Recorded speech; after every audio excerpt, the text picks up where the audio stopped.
ప్రకాశం జిల్లా త్రిపురాంతకంలో ప్రముఖ పుణ్యక్షేత్రం త్రిపురాంతకేశ్వర స్వామి ఆలయంలో కురిసిన అకాల వర్షం కారణంగా వీచిన ఈదురుగాలులకు ధ్వజస్తంభం విరిగిపడింది. ఈ విషయం తెలుసుకున్న మంత్రి సురేష్ సంఘటన స్థలానికి పరిశీలించి శ్రావణమాసం నాటికల్లా కొత్త ధ్వజస్తంభాన్ని ఏర్పాటు చేస్తామని తెలిపారు.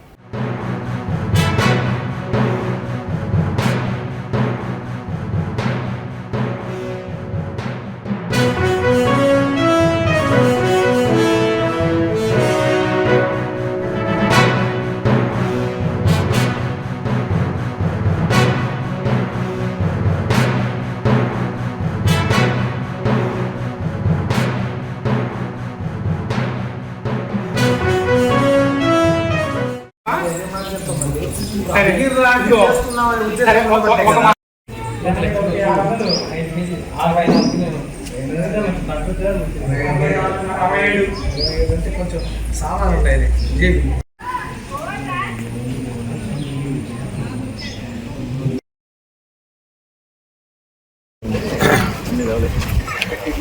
నిన్న కురిసినటువంటి వర్షాలు మరి అట్లాగే గాలి వాన కారణంగా ధ్వజస్తంభం మరి గాలికి కూలిపోయినటువంటి పరిస్థితి మనం చూసాం.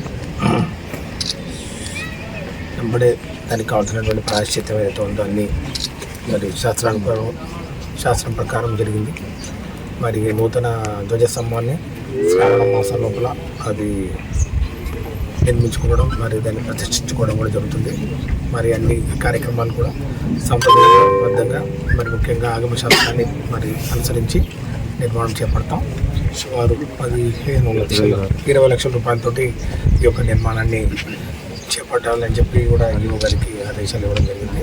అట్లాగే దానికి సంబంధించినటువంటి దాతలు ఎవరైతే ఉన్నారో దాతలు కూడా చాలామంది ముందుకు వస్తూ ఉన్నారు. అందరూ కూడా మరి ఈ యొక్క కార్యక్రమంలో పాలు పంచుకుంటున్నటువంటి సందర్భంలో త్వరలోనే ఈ యొక్క ధ్వజస్తంభాన్ని కూడా ప్రతిష్ఠించి ఎక్కడ కూడా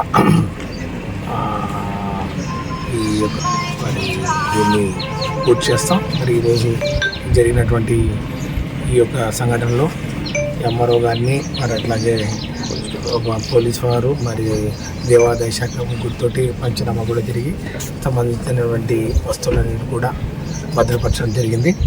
మరి నూతనంగా నిర్మించబోయే ఈ యొక్క ధ్వజస్తంభానికి మరి అన్ని అంగులతోటి అన్ని మరి ఆ యొక్క ఆర్భాటాలతోటి మరి ముఖ్యంగా అంగరంగ వైభవంగా ఈ కార్యక్రమాన్ని కూడా మరి భక్తులందరి సహాయ సహకారాలతోటి మరి పూర్తి స్థాయిలో శాస్త్రోక్తంగా దీన్ని మరి యొక్క నిర్మాణం కూడా చేపడతామని కూడా తెలియజేస్తాం.